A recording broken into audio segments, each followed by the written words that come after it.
Welcome back to the Week in Horror. This week we're going over March 29th through April 4th. Thank you all so much for joining us. I'm Alex, and with me today are JL and Eugene.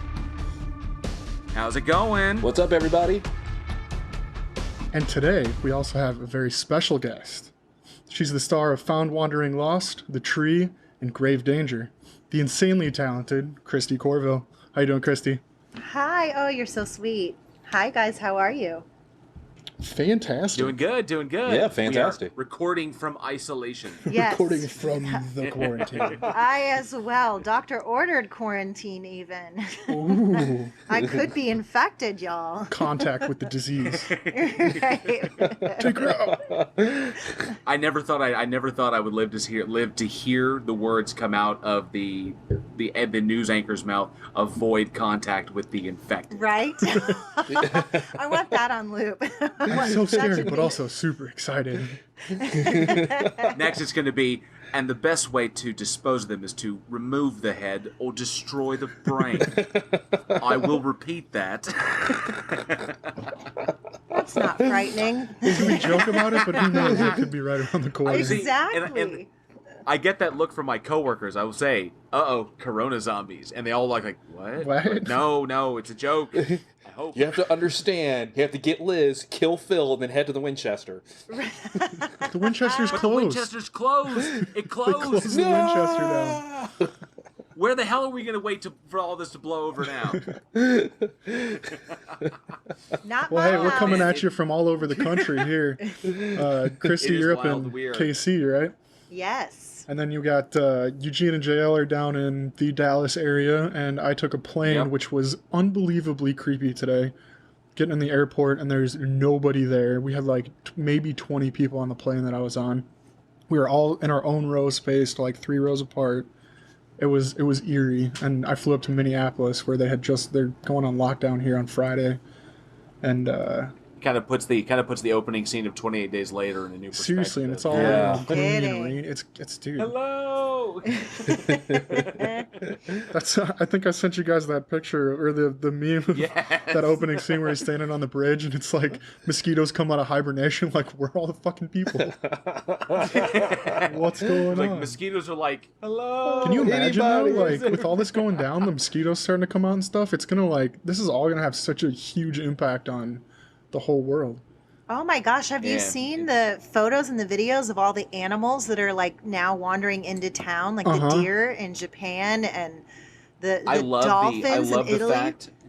I love the fact that I've always been curious if humanity pulled back, how fast nature would push back in. And you always imagine it might take a few months, might take a couple of years. You start seeing things, returning. I am amazed Weeks. at how fast it is. Oh my Yeah. gosh, Like, yeah. Oh, yeah. we pulled back and nature was right there to separate in. Like I think my favorite so far are the elephants in India that took over that vineyard. Oh, yeah, and then got drunk and passed out. It was like 2 days after, and the elephants literally came in, took over the vineyard, destroyed all the wine and drank it all, and then ate all the grapes and then passed out. Yep. Oh, My fiance that is showed me pretty that cool. story. It was hilarious. So they I live very close to an 800-acre state park, and we have foxes in our neighborhood. Something got eaten on our driveway the other night. That was god-awful sounding. And we've had deer in our neighborhood, and we even had a wild boar. So Damn. yeah, so it happened pretty quick. I'm about a mile from this park, from the main entrance. So it's been like Wild Kingdom. See all Just sorts of staring out the stuff. window. I live in a pretty unpopulated area of North Fort Worth, and I've noticed a ton of like squirrels and birds. Somebody found like a coyote pup in their yard the other day. Like they're all just like they're coming out. Like I live in like one neighborhood in this area that's like super unpopulated. Jared, over by the QT off of 114 and 35. Oh by yeah, Texas I know Motor exactly Speedway. where you're at. Yeah. Yeah, I live right over there. Oh yeah, I used to live in Keller. I wasn't too far from there. Okay, yeah, I live on the Rome side. And Okay. so like our I tell property you is what- I technically tell you in what 2 struck counties, me, but what really struck me was I was driving to work, and I leave for work early, usually around 5:36 in the morning, and I was driving along. It was how loud the birds. yeah. Yes. I was just driving along and I had to turn my radio down and I was just listening outside. It was insane because it was so quiet. There was nobody out, and I've got my paperwork that the company I work for, they gave us actual paperwork to give to the police in case we get stopped. It's like, what are you doing now? Because Collin County just ordered the shutdown, and so I've got paperwork I can give out. I have papers. Let me go. Because I'm essentially I work in maintenance. I work in an apartment. I'm a maintenance technician. So apparently I'm essential is what I am. So I have paperwork I have to show them in case I get stopped. Like, why are you out during quarantine? And so, but I was just driving along, just driving down McDermott, and all of a sudden I was like, what the shit? And the birds were so loud. Oh yeah. Like, you just don't notice it. Yeah. Yeah. And I know we have a pretty expansive coyote population. Oh yeah. Where we are, because I'm in Allen, like right off of right near Lucas. Right, yeah. Any Okay, farther east so- than that, it's just like woods, isn't it? It's just country. Yeah. Yeah, it literally just it's people's ranches and people, large areas, large tracts of land, and it's wild because occasionally we would see a coyote. You see a coyote just kind of trotting down the street. And, it's like, oh hey, it's a coyote. We're gonna start seeing them a lot. Oh, for sure. Oh, We're gonna definitely. push in hard. Yeah. We've had So sightings, it's- I guess, of a bobcat in our neighborhood too, and so we have small dogs, and so I have them in an enclosed patio. We have like a top deck, a middle deck, and then you go out into the yard, and I can close the decks off to the rest of the yard. And so we've called the lower deck the poop deck. We're like, just let the dogs go there. Don't go Very in the fitting. yard. Yes, exactly. Well, given all the insanity around the country, I do want to send this out. I know from all of us here at Week in Horror to all of our listeners. First of all, we want to thank you for sticking with us and for listening. We're glad we're able to give you some entertainment during this crazy quarantine time. I know things are spiking out there. I think we just hit like 60,000 infected here in America. Yeah, almost and 65,000. unfortunately, it is only going to get worse. So we just, I just want to reiterate what we said before. Just, be safe, be kind. We're all in this boat together, regardless of your politics, regardless of your other views. This concerns everyone. So, be safe, be kind, use common sense, and hopefully, we'll get through this without too much damage. And of course, we will be here. Because we pretty much record from isolation, so we'll be here trying to entertain you every single week. You'll get our stuff, and of course, if you're on our Patreon, you'll get your early content as well. Extra so stuff. just be kind, and we love you guys. We appreciate you guys sticking with Yeah, us. and hey, I wanted to So- throw this out there too, real quick, before we move on. It's hard being stuck in isolation, and from personal experience and friends around me and stuff, being stuck in a house alone for a long time could be rough on the mental side of things. So, anybody out there that's listening, if you feel like you need somebody to talk to or anything, just go ahead and shoot us an email. We'll talk to you. Reach out. Things are tough right now. If you Absolutely. need somebody to talk to, Yeah. we're here. Just Awesome. want Now, to one throw thing that out there because Yeah, absolutely. Yes. being Oh, stuck absolutely. staring at a wall for weeks is rough on the mind. Now, one thing to me that I think is really cool that our Intrepid Film Studios are doing, which is pretty unprecedented. They're doing early VOD releases of major motion pictures that have literally just released. The first two that caught my eye, I know there have been others, but the two that caught my eye, and obviously this is a fucking horror podcast, so we're going to talk about horror movies, was the new Invisible Man, starring Elizabeth Moss, and The Hunt just came out, and Hilary Swank, starring Hilary Swank. And I've seen them. I had to, because when I don't get a chance to go to the movie theaters often with my work schedule and dealing with the podcast and dealing with all the stuff that I work on. I don't get to go to the movie theaters very often. Plus, it's super freaking expensive. It's obnoxious as shit. But I spend the fuck out of VOD. I spend way too much money on video on demand. And has anybody else got a chance to see them? I've seen them. Anybody else? I saw the Invisible Man right before everything got shut down, and I was pleasantly surprised. Oh yes. You guys get a chance? No, not yet. Yeah, not yet. We actually basically just got it like today, like 2 hours ago. So I haven't had a chance to actually watch it though. Awesome. I think you guys are going to love it. Oh, yeah. I don't want to... I definitely... Then Christy and I will not spoil anything about it, No. but it is really, really badass. And, of course, I want to give a shout-out for The Hunt, because The Hunt... They talked about it like it was one of, the most controversial film of 2020, like this. It's basic... I can see why they would say that to kind of hype it up, but it's funny as shit, and it's just a lot of fun. So, I mean, it's just a good, fun, movie. I don't want to spoil anything about that either for those who haven't seen it, but I strongly recommend both those. Both those excellent suggestions. $20 on VOD, easily worth the price. You're going to be at home and you're like this. I know $20, just to get a movie, but I mean, these two are definitely. I mean, they're still in theaters, and that's less than 2 tickets. So. That's a good point. That's true. So The Hunt, is that kind of like along the lines of like The Most Dangerous Game? Yes. If the hunters were liberals and the hunted were conservatives. Huh. Interesting. Actually, I would say, let me rephrase that. If the hunters were internet libtards and the hunted were internet conservative freakos. So it's like, I can't even come up with a good. It's like, Exactly. Yeah. I was trying to think of the same thing. Like, I don't have an analogy for everything that. with politics are so fucked up right now. It's just. Exactly. I think he kind of hit the nail on the head just with his own description. Yeah, I think you got it all there. If you can imagine, if all the bullshit rhetoric you hear online in between, both sides, between, if you want to say blue and red, if you hear if you took all that rhetoric and built it into like an actual physical altercation, this is what would result. Okay. Wow. And I want to watch Yeah. it. Well, maybe I don't. I don't know. No, it's really fucking good. It really is. You'll enjoy it. Oh, good stuff. So, we also want to give a shout out to Shudder. I never thought we'd be, promoting Shudder on this one, but we'll do a shout out to the Shudder app, and because they are doing a free fucking month of premium Shudder using the promo code SHUTIN, which seems apropos. That's really cool. SHUTIN.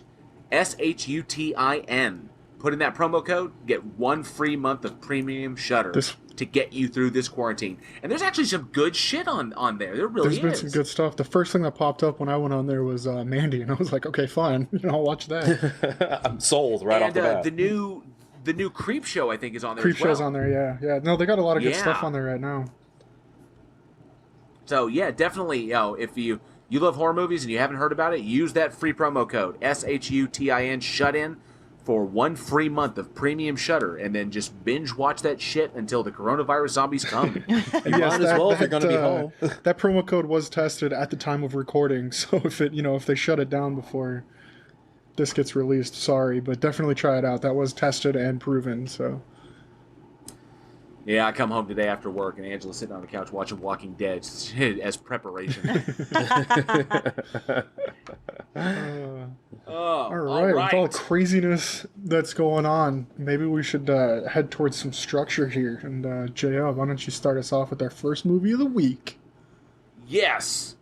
All right, coming to you from March 31st, 2009, we have the horror film Autopsy. Nice. It's a brilliant little splatter film. It was a part of the After Dark Horror Fest 8 Films to Die For, which is, oh my god, I love that thing so much. Wish it was still around. But this bad boy was directed by Adam Giersach and starred Michael Bowen, Jessica Lowndes, Ashley Schneider, Robert Patrick, the T-1000, Yes. and Jeanette Goldstein.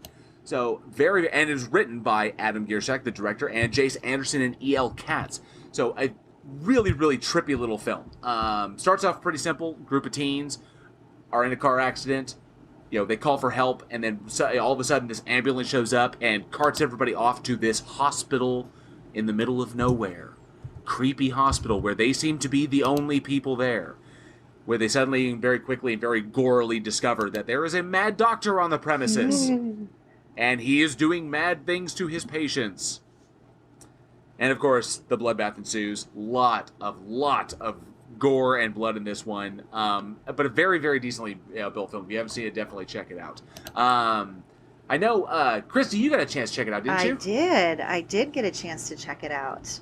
And I was pleasantly surprised. The funny thing is, I have done a few horror films, but I don't watch a lot of them. But watching this one really sucked me back in. I really enjoyed it. Definitely a lot of gore, like you said, for sure. Yes. It definitely follows your the horror film protocol, of course, but it still had a lot of surprises in it for me, especially when Emily finally finds Bobby. Oh my God.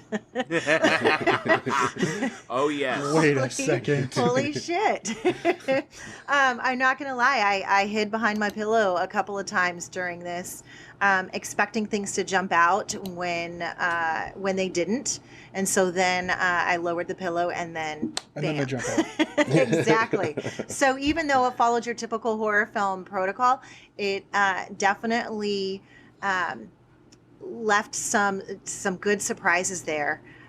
For sure. I really liked too that you really in the beginning thought that they were the only ones there, and then these other characters would kind of pop up out of nowhere, and you wanted to know more, and it kept you very, very intrigued. And the ending. I mean, I guess. And I want to go ahead. I want to give some serious props. Robert Patrick, excellent character actor, effectively creepy. Has his own style like that. He's good in it. But I want to give some particular props to actor Robert Lasardo. He's a character actor. I guarantee anybody who's seen anything has seen him before. He is Hispanic, and Yes. he is covered in tattoos. Yes. Like from the top of his neck all the way down. He's done stuff like he's been in Nip Tuck. He was in the X-Files. You name it, this cat's been in it. Big, huge, television actor. Typically, plays gang members or gang bosses or something of that nature. But he was in this one, and he was a kind of an assistant style cleaner. Who knows? But he is always a pleasure to watch, and just the way, because he's comes across. He's one of those menacing but aloof guys, and absolutely perfect for horror. I love seeing him in horror. But Christy, you mentioned that one particular scene, and we're not going to spoil it. No.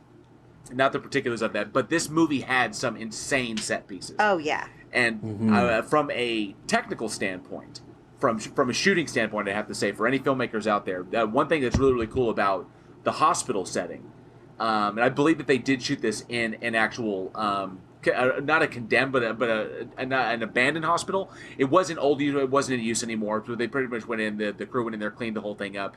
And it's really excellent because that means you have all of these rooms that you can do art direction in and go boom, boom, and you can literally change the tone and set of the film, the whole thing, everything from room to room, and create this kind of working tapestry.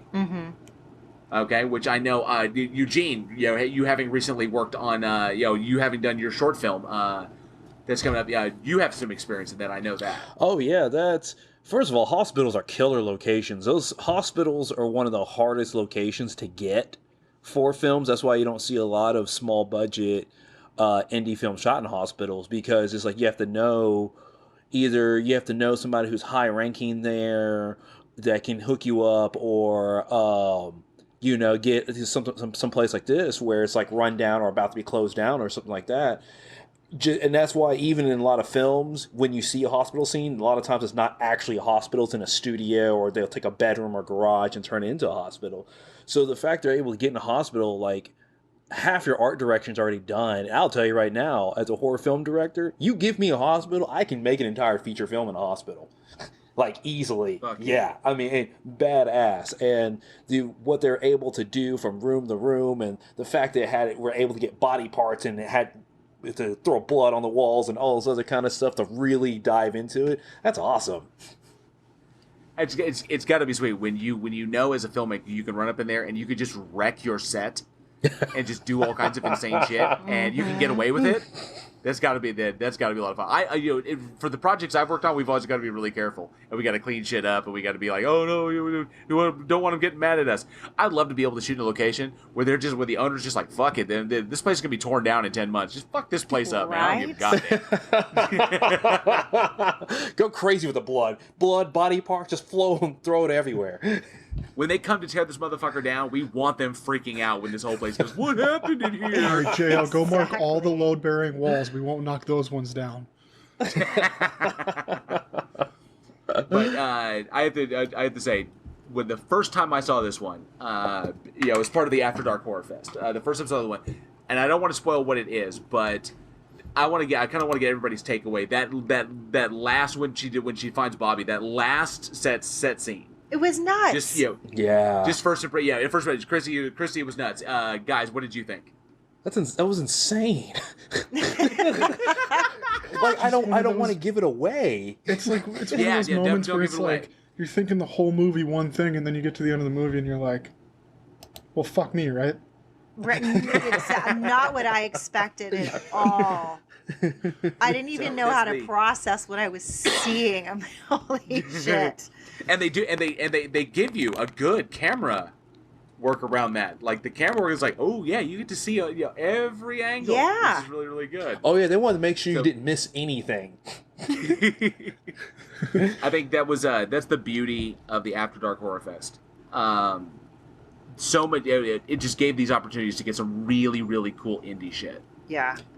Oh, yeah, absolutely. And so for the listeners that don't know, the After Dark Horror Fest was a actual series. They had 8 films. Those 8 films to die for. And it started back in 2006, and it ran for about 10 years. And so they took horror films between short and feature length, so anywhere from 30 minutes to, say, about an hour. And they would, a bunch of people submit them in, and they would take the 8 best ones, and with Autopsy being one of the ones that they selected, and then they would showcase these films. And it wasn't just like a film festival where it's, oh, we'll have a screening and blah, blah, blah, blah. I mean, these got released around the country. They got distribution. Careers were made off of this. They would do a DVD package, and they really, really... You would submit your film, and if you got accepted, you were basically involved into this huge product thing, kind of thing. Like you pretty much made it as a filmmaker. And so it started back in 2006, and it went all the way up until 2015. And we were talking about this earlier. I was trying to find a reason why they stopped, and I kept trying. Yeah, I am curious. I'm curious about that. Yeah. And I could not find it. Man. I didn't know if it was like, well, did they go bankrupt? Did they lose funding? Did, whoever was in charge drop out eventually? Or, whatever happened. And so I was like sitting there researching and digging into it, and it just disappeared. So looking into it, what I know is that it started in 2006, and there was a 2006, 2007, 2008. So they were steady on track. And then there was a lag, and then Horrorfest 4 came out in 2010, but in 2011, After Dark Films was replaced with After Dark Originals, and then they did an 8 Films to Die For 2015. In 2015, yeah, and that was the last we'd heard of it, which is a shame because something like this, for After Dark to do this, now maybe they just did it as kind of a thing to kind of like get their name out there and get attraction, to attract new products. New projects, everything, and once the After Dark kind of like took off because of this. It's how they got their name out there, and then maybe they just stopped. They didn't need to do it anymore. That's a sad thing to think that we just don't need to do this anymore. So we achieved our goal, so we're moving on, because it's such an amazing opportunity for lesser known directors or nobodies to potentially get some serious cred. And get a project out there. Yeah, because it was something like a lot of big film festivals, like Sundance or something like that. You kind of have to. They get so many submissions. You have to know somebody. You have to know one of the judges. You have to have an A-lister. If Wes Anderson directs it, right, or he stars Brad Pitt, of course, is going to get into Sundance, right, because they're A-listers, kind of thing. But the no name, no cast, just somebody who went out and just made a fantastic film kind of thing. It's sad to say, most likely you're not going to get into Sundance. But something like this, they took submissions from everybody, and they weighted equally, kind of thing. And they just took the films that were the best. That's a really good point. And you look at, now 2 times have changed, and everybody's trying to make a film. Everybody now has access to really good cameras and equipment. And I think it is affecting some of the bigger film festivals as well. And you're right, you do have to know somebody. And there are so many great films out there. I really hope that I don't know. I'm really curious to know why this went away, and if there's a way to find out why, or I don't get them to bring it back. Honestly, I feel late in the game, so I feel left out. I'm like, well, wait a minute. Well, you mentioned that. I think it was Steven Soderbergh who kicked it out. Who pretty much kicked off the commercial deal, because he did that. The commercial acceptance that everybody can be a filmmaker, because he did his movie Unsane, which was a horror thriller that came out in 2018, and that thing was. We're actually gonna we'll talk about we'll talk about when it comes around. But Unsane was shot entirely on the iPhone. Yeah, the whole movie. Yeah, so pretty much proving that, I mean, as long as you got a decent tripod, you can be a fucking filmmaker. We actually, me and my girlfriend watched that like 3-4 days ago, just randomly. It was like on like Netflix, something like that, and starring Claire Foy, kind of thing. And I didn't know it was shot on the iPhone though. Yeah, it was. Isn't that nuts? It's crazy. It's crazy. Well, and that's like, okay, in this movie, the budget on it was like $2 million, and the cumulative worldwide gross was only $115,000, almost $116,000. You got to think, out of that $2 million that they budgeted, like you're saying, you can replace a lot of that heavy camera equipment. That's, a lot of the budget is filming.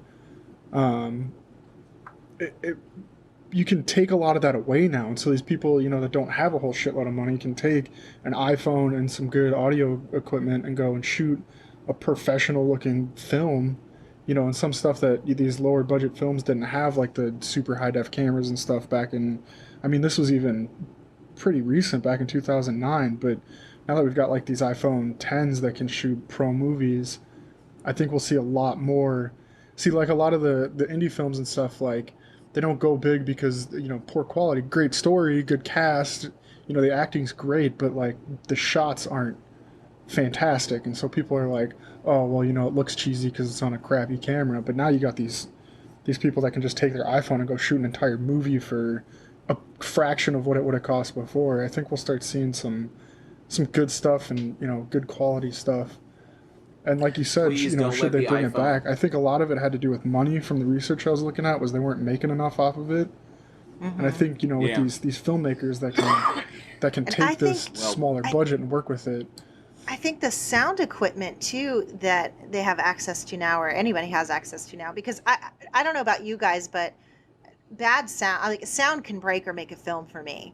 Oh, absolutely. And a lot of the older films too, you can tell listening to the sound, especially the B-rated horror films, which are amazing. But usually you could tell just by the sound alone. And now, even the sound has improved so much, you don't get thrown out of the story. You stay connected to what's happening. And you can get wireless microphones that you can hook up to those iPhones for super cheap, and they're high quality. I gotta say, with the advent of iPhone filmmaking, I thank God it has not embraced the found footage deal, because I'm so sick and tired of found footage films. But given that, I from an artistic standpoint, from a creator standpoint, I am impressed that this kind of iPhone generation, and now embracing filmmaking and going into that, has kind of given rise, because you can get your good visual right there, but like you said, audio can make or break a film. And that's given rise because of the lack of access, because sometimes audio equipment can be fucking expensive, so can lighting. But you have your camera, you have that taken care of, you use a lot of natural lighting, you're shooting outdoors, you're pretty much good there. But it's kind of given rise to a new kind of minimalistic style. Where we're not going to go extreme.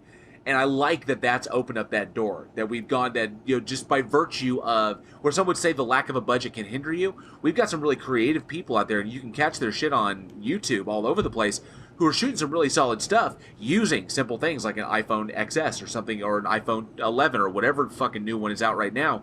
And then turning in some really stunning visual work with some minimalistic sound, maybe a little bit of stuff dropped in post, just to create, because we don't have a ton of money. We can make it look fantastic. Let's go in this new art style. And I love that it's making people more creative, which is what we need in the industry. Some of these fucking kids that are in front of the camera all the time, that aren't afraid to be in front of the camera, like fucking TikTok and all that shit. Maybe some of these kids need to fucking get into some actual acting. Yes, this is true. Go for it. And see, another thing is not only is it the easy access of equipment, but also the knowledge that's like on YouTube. YouTube tutorials, you have these huge channels that have millions of subscribers, because it used to be like the technical aspects of filmmaking was very in-house. Cinematographers didn't give away their secret, so you had to work on sets and really be ingrained in that community to figure out how to be like a Hollywood cinematographer. And nowadays, you can get your iPhone, go on YouTube, and go through all these tutorials and all this other kind of stuff of lighting and all this other kind of stuff. And there's even master classes and stuff like that you can take that are online. And then choose something professional. What is it? The no film school? Yeah, There's no film school. Yes. Film Riot is another huge one. Don't fucking remind me. My whole goddamn film degree is on YouTube. I know, right? I feel you, Jared. Welcome to 2020. It's like, so all I had to do was wait 15 years and I could have learned all this shit myself? Thanks so much. At least I got a decade and a half. At least I got a fucking Pell Grant. Yay! I feel you, Jared. It was like, that's got to be so fucking obnoxious. And I imagine that's for any profession. You have my sympathy out there. You go to school and you learn how to do automotive. You go to school and you learn how to do HVAC. You go to school and learn how to do all this shit. And then you find out 15 fucking years later, your entire job is on YouTube. Yep. And I can't tell you because doing HVAC shit like that, I didn't learn shit in my class. But I've learned a ton of shit off of YouTube. I will literally pull up the YouTube video while I'm working. I'm like, oh, that's how you do that. Boom, boom, boom, boom, boom, and I'm done. Oh, God, yeah. YouTube makes me look like a champion. Oh, I love YouTube. Are you kidding me? Yep. I curse it and I laud it. So I love, like, I have to change out my car battery. Let me pull up YouTube and figure out how to do it. Yes. For your specific vehicle. Exactly. It's not just how to change a car battery. It's like, how do I change a car battery on a 1997, Jesus Christ. Buick LeSabre. How bad your life going when you're driving a 97, man? No, I'm just saying, it's like, how do I change a battery on this particular model? It's like, I had a 1978 Cougar XR7, my most beloved car. How do I change? It's like, how do I do this on a 1978 Mercury Cougar XR7? How do I do it? And boom, there's the video for my specific vehicle type. Yep. Okay, I can't even talk shit. My first car was a 94 Thunderbird, so. Mine was a 74 Camaro. Ooh, nice. I love that car. And it was not red. It was Smurf Blue, and I used to drag race it. Nice. Nice. Smurf Blue. We called her Smurfette.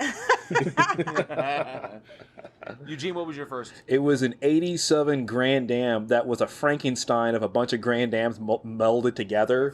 Fucking hell. Awesome. So it wasn't even like, I couldn't even tell you like one color because it was like 7 different colors. That's amazing. Nice. That's okay. My Thunderbird was black and silver with a blue stripe down the middle. And by down the middle, I mean between, like, it went sideways across the car. So the front half of the car was black and the back half was silver with a blue zigzag between the front door and the back door. So we're basically telling our audience we all drove horror shows for vehicles. Oh, dude, it was terrifying. When you'd go over like a slight little bump, it would like, the back would just bounce up and down for like a quarter mile because the shocks were shot. It was great. I bought the thing for $400. I liked my ride. I didn't like the 9 miles a gallon. All right, so before we punch this, I gotta know. So After Dark Horror Fest. Hopefully one day it should come. It'll come. We'll see something like that again. But you guys got the chance to watch it. Real quick, favorite 1, maybe 2 out of the After Dark Horror Fest that you could recommend. Out of like the original 8. Out of any of them, because there were 5. Yeah. Okay, and each one had 8 movies in it. So did you have like a particular 1 or 2 that you loved? Oh man, I've been doing some research for it. I still need to see a bunch of these.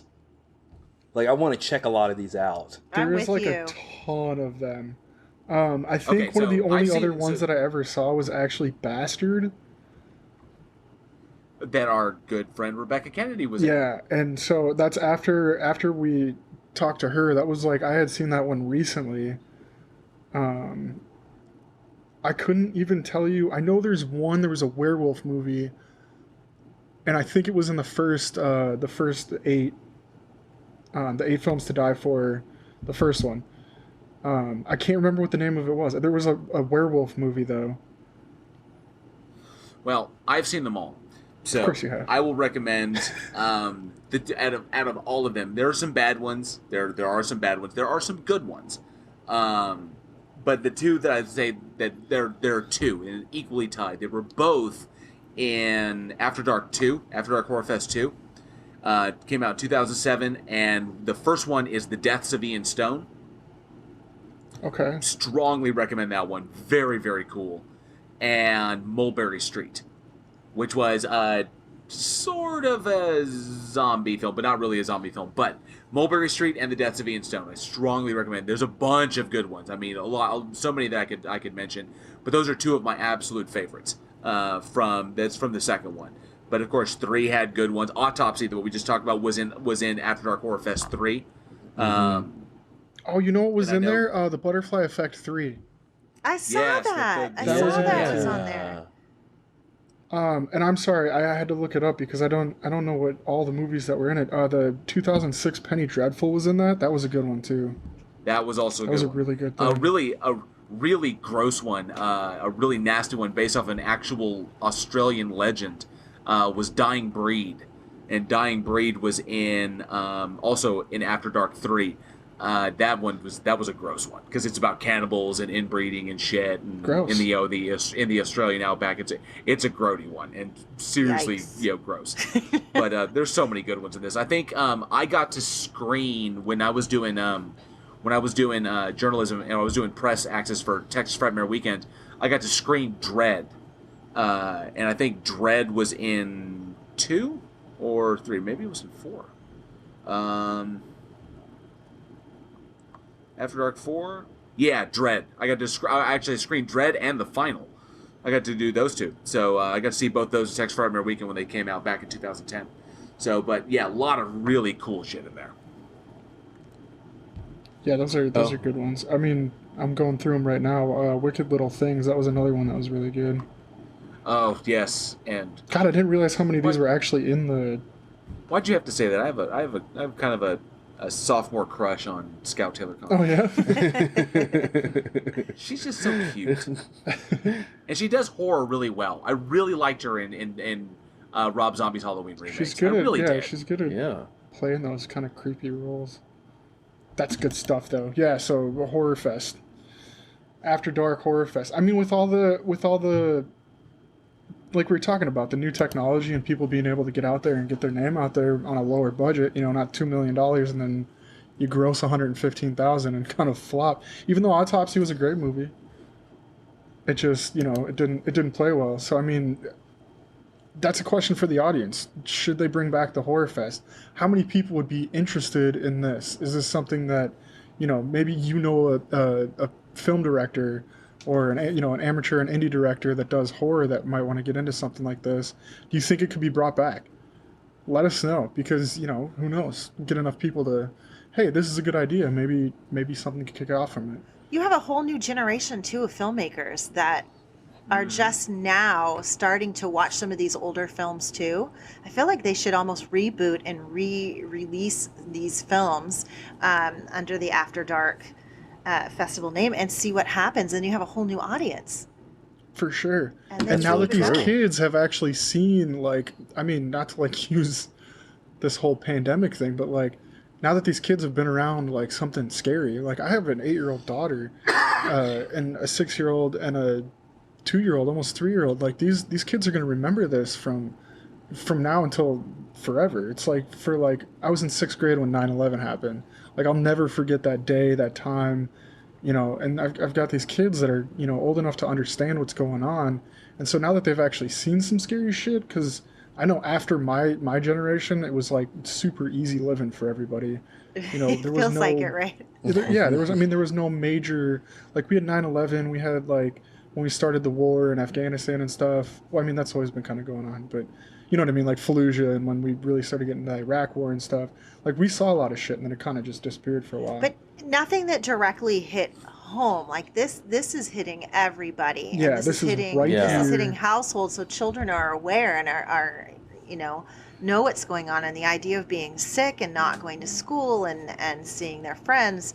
Yeah, and then you've got the older teens that, are wanting some kind of creative outlet and to express their feel. I mean, this is like the perfect time to bring something back, like After Dark Film Festival. I think There's going to be Or I so could many say, how about films spawned this? from this. How about this? Weekend Horror Film Festival. Ooh. I wasn't going there yet. That's why I said email us. Let's see how many we can get together. I am putting the energy into the universe. Hey, we get enough response on that. We could pull that off real easy. That's true. I think that would be cool as shit. All right, but definitely, audience, let us know. Should something like this return? The ability for filmmakers, especially unknown filmmakers, to get their stuff out there, to get distribution. We miss it. I loved it. I thought it was fucking awesome. I tried to get into it myself one time with a really, really bad horror movie. Yeah, let's hope maybe one day we may see it again. Maybe we'll bring it. Maybe we'll bring it to you. Yeah. Yeah, who knows? Righteous. Hey, let's touch on something a little bit more personal than the times at B, times at Bay, the times that we're in right now. Eugene's got a film for us. Kind of touches on what we're dealing with. So speaking of these signs of the apocalypse, right?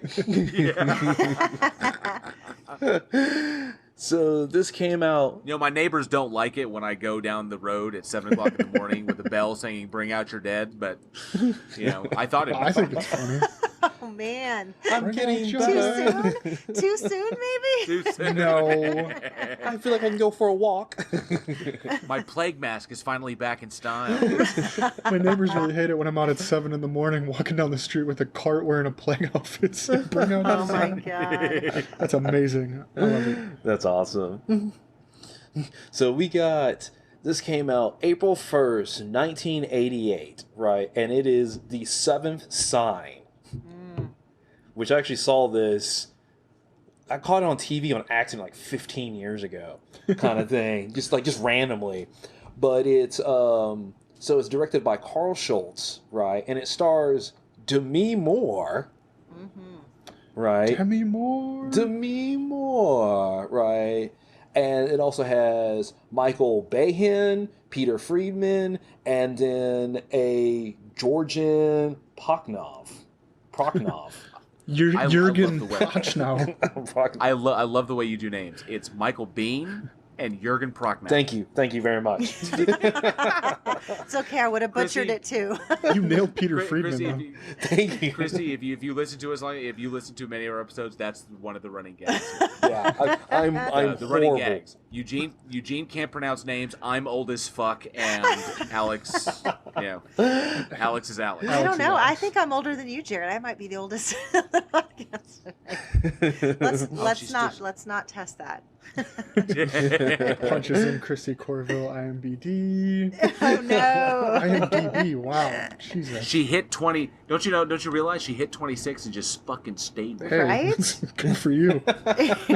Don't tell me how, or I won't tell you how. It's her 23rd, 26th birthday. I'm not saying that. Stop doing math, Jared. 40, 'cause you're 96 years old. Holy shit.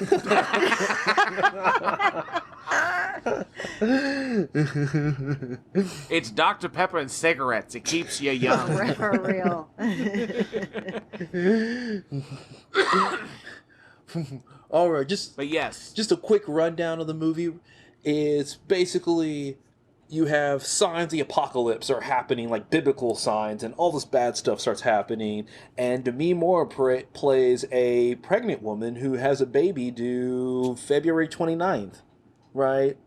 And so a mysterious man shows up, right? And all of a sudden crazy stuff starts happening, and it starts pulling into things such as the Vatican gets involved, and it starts going to like Jesus Christ crucifixion and all this other kind of stuff, and craziness ensues. Craziness ensues. Yes. Put it slightly. It's just a world ending. That's it. Right. Just a little world ending. Yeah. Did you get a chance to go over this one, Christy? I did. This actually is one of my favorites, only because I watched it back in 88, 89 over at my neighbor's house on VHS when those still were the thing. And Just I for our remember, younger listeners, a VHS Right? is a small black box that you put inside of another small black box, and it plays a movie from a negative. It's back there in was- my there was a- day when, you know, There was a time when visual images were magnetically imprinted upon a magnetic strip. there you go. And then that played through a device with drivers that aired on television. It's amazing. Crazy technology. You know, my 96-year-old ass remembers it just like yesterday. No, this was one of my favorites because it terrified me when I was younger. I went to private school, so I thought for sure, holy crap, the next time it rains, you know, the world's ending. Great film, being that I did go to private school. I do remember it followed basically what Revelation said quite well, with their own twist on it, which made it modern and made it, for those that aren't familiar with what Revelation said. I mean, if you want a horror story, just go read Revelations alone. It's Yeah, terrifying. no shit. Oh my God. That's some scary shit. I have to say my favorite actor in the film was John Taylor, the gentleman that played the product of ancestral parents. He was absolutely brilliant. And Oh, he was Jimmy. He was Jimmy. Yeah, Yes. Jimmy in the movie. Yes, yes, that's right. he was fabulous. And the film was still, because I had seen it, I wasn't scared, but it still, I think, held its own very well today, especially what's going on right now. It makes you wonder. But no, I enjoyed this film a lot. I enjoyed it then for different reasons because it terrified me, and I loved being terrified as a kid. Now I enjoyed it because I think that it still is very relevant, and especially in today's day and age. And I think it's something people should see. Absolutely. Definitely. We got nothing but time on our hands. So. I somewhat enjoyed it myself, but I love Jurgen Prochnow. I like my Jesus is more Jim Caviezel shape. True. Yeah, let's be honest. The Jesus character, that did kind of yank me out of the story a little bit. Like, come on. You get into a lot of these movies too, like the apocalypse, the horror movies, and like you go on Netflix now and look at trending, it's all like pandemic and this and that. And it's like, you know, it's making a swing back because of the situation that's going on. But like you said, this one, it follows the book pretty solidly. And then another one that we were talking about that always stuck out to me was called Rapture. And I believe yes. that's the one with the young lady goes down and all the, the signs of the apocalypse start popping up. And yeah, it was David Duchovny. Yeah. Rogers. Mm-hmm. Yeah. See, I thought that was great. You got movies like Legion. That's another one that's kind of like an apocalyptic, but that's more of... If you haven't seen Legion, I love that movie. I'll watch that one over and over again just because it's fucking scary. It's a guilty pleasure. Yeah, it's and fun. it's the old lady. It's a fun movie, but it's also scary. Oh fuck, dude! The ice cream truck driver and the old lady were like the scariest parts of that whole movie. But you get into these apocalypse horror movies, and it's hard to do because there was like a set rule for how the end of the world was going to come about. And over the years, we've seen these things kind of pop up, and just like any like philosophers, and you can guess, and then 100 years later something happens. They're like, "Oh my God, he called it," and it's like, no. But even now, the apocalypse horror always stuck with me because it was always relevant, like you said, Christy. It was always relevant. Even these old movies still touch on the same, and something that's stuck the same throughout our entire lives, our parents' lives, our grandparents' lives. Our religion, they all kind of stay the same. Nothing's really changed about it. So you get some of these like, oh, these are the signs of the apocalypse, they're happening. And I just wanted to throw this out, just perfect timing and everything that went down. Like, there's a locust plague in Africa right now. That's why you haven't heard a whole lot from them. There are billions of locusts just taking over the entire country. They're having issues with food. They're going to run out of food real soon. And then we've got plague up here. Australia starts on fire. The fires, yes. The burning bush. That's like, that's one of them. And then you got all these, we just had an asteroid that was supposed to like almost hit Earth. And it was all these things like, even now we're seeing some of these signs, except now they're like literal. like in the Rapture with the locusts and stuff, like that's happening. Then you got, you know, pestilence. We're talking about the 4 horsemen of the apocalypse, and here's plague and pestilence and all this other, you know.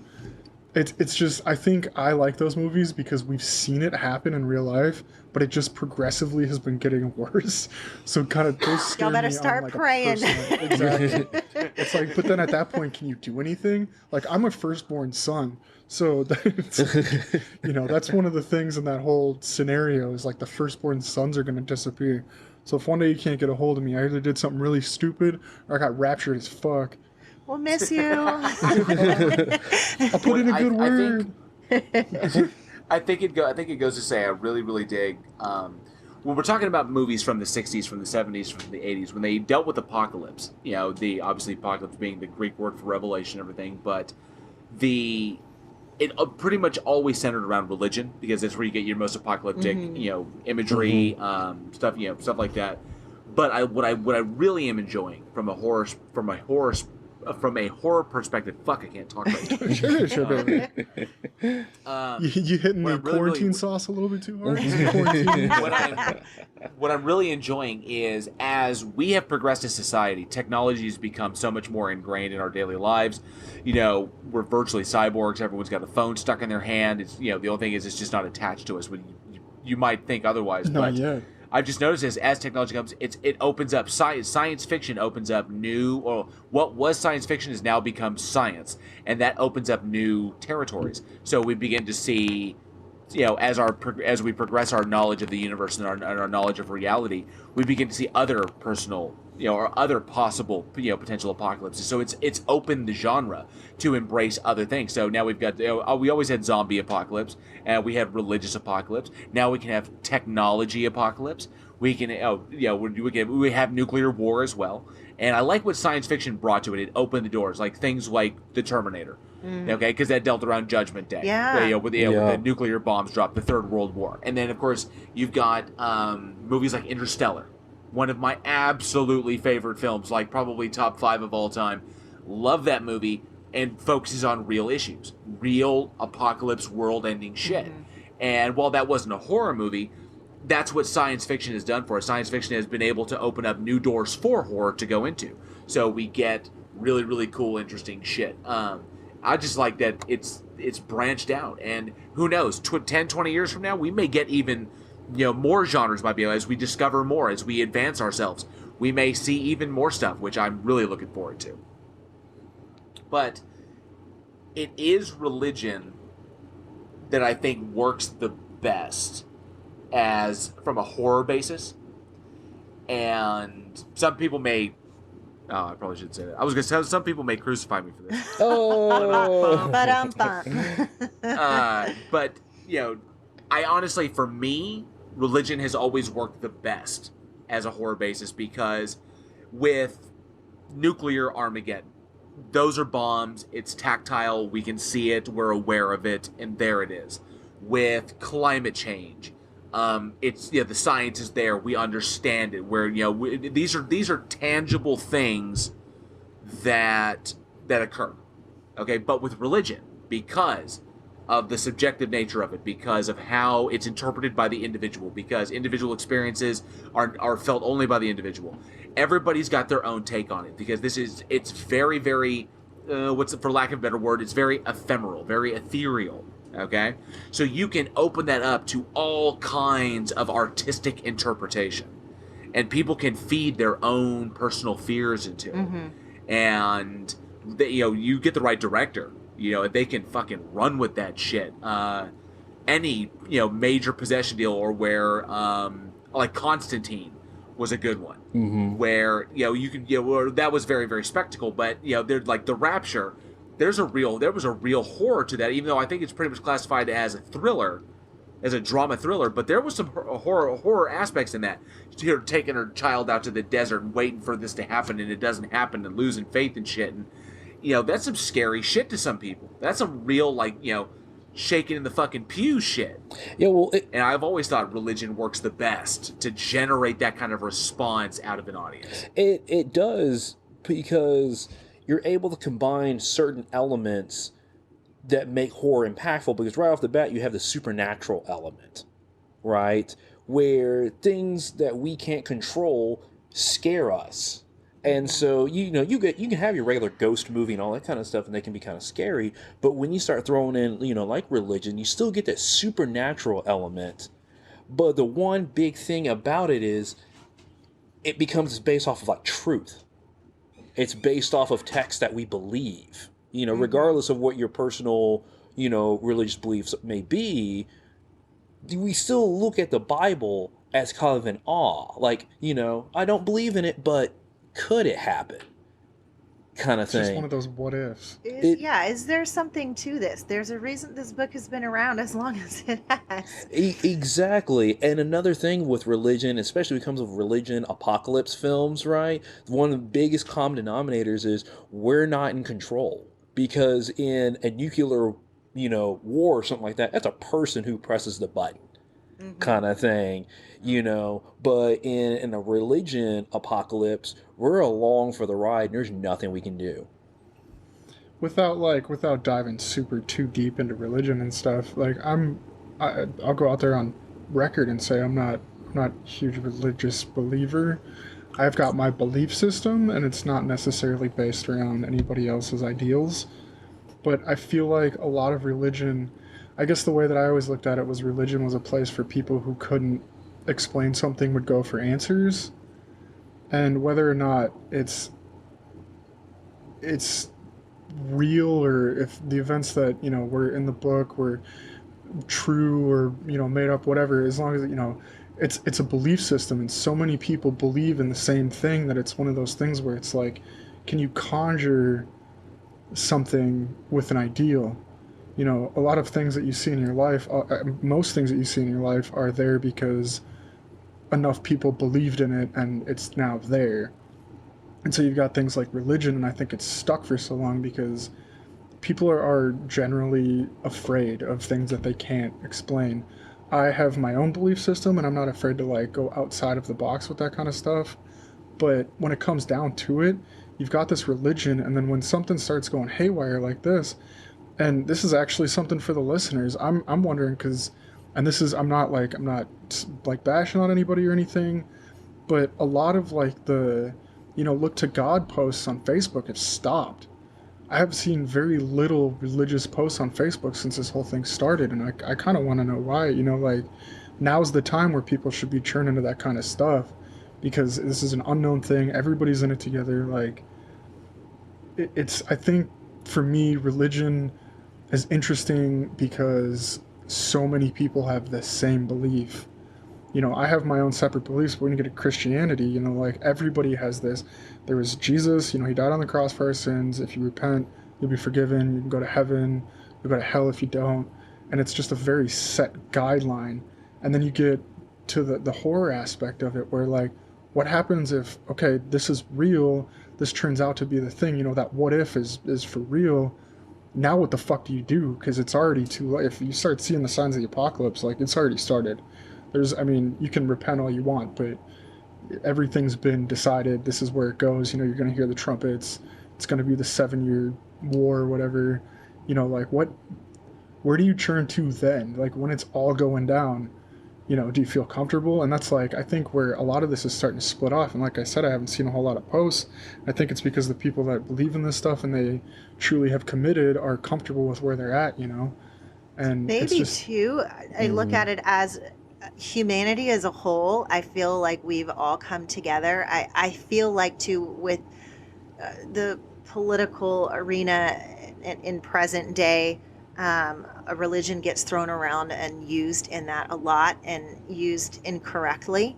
So I don't know if that's why people veer away from it at this moment too. But, and I agree with you. I think maybe some have, that have grown up in a very religious background have come to peace with it. But I think too, to start to look at it as humanity's coming together, and I think we're laying down our weapons, so to speak. We're not fighting over silly things anymore, and we're looking at it as a whole. We're all in this.